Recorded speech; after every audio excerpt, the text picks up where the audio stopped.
পনিরগুলো নুন হলুদ আর লঙ্কার গুঁড়ো দিয়ে মেখে সামান্য একটু ভেজে আমি জলে ভিজিয়ে রেখেছি। এখানে মশলার জন্য 2টো টমেটো, রসুন, আদা, লঙ্কা আর কাজু বাদাম নিয়ে নিয়েছি। এটার পেস্ট করে নিয়ে আসবো। আর এখানে আমি পেঁয়াজ কুচি করে নিয়েছি। আমি সরষের তেল দিয়ে রান্নাটা করব, আপনারা চাইলে রিফাইন তেলও দিতে পারেন। তো আমি সরষের তেল দিয়ে দিয়েছি আর তার সাথে একটু পনির দিয়ে দিলাম। আর এখানে গোটা গরম মশলাগুলোকে একটু থেতো করে নিয়েছি। গোটা গরম মশলাটা ফোড়ন দিয়ে দিলাম, পেঁয়াজ কুচি দিয়ে এটাকে তো ভাজা করে নেব। আমি লবঙ্গ, দারচিনি আর গোলমরিচ দিয়েছি আর এলাচও দিয়েছি।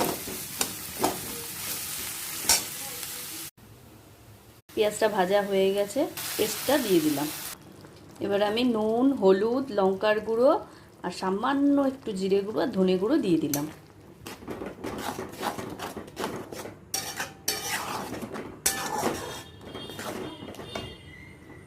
এবার মশলাটা ভালো করে কষিয়ে নেব।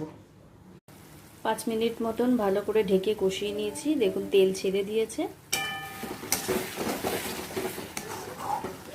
মশলা থেকে তেল ছেড়ে দিয়েছে। এবার আমি এর মধ্যে একটু জল দিয়ে দেবো।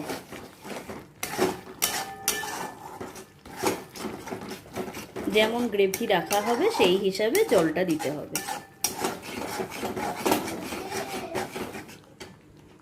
কসুরি মেথি দিয়ে দিলাম, চিনি দিয়ে দিলাম,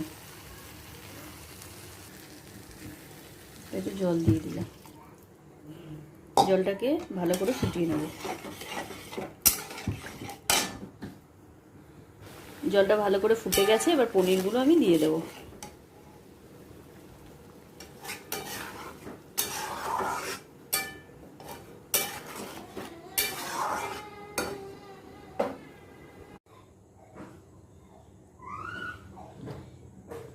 পনিরটা দেওয়ার পর কিছুক্ষণ ফুটিয়ে নিয়েছি, ব্যাস রেডি হয়ে গেছে পনির বাটার মশলা।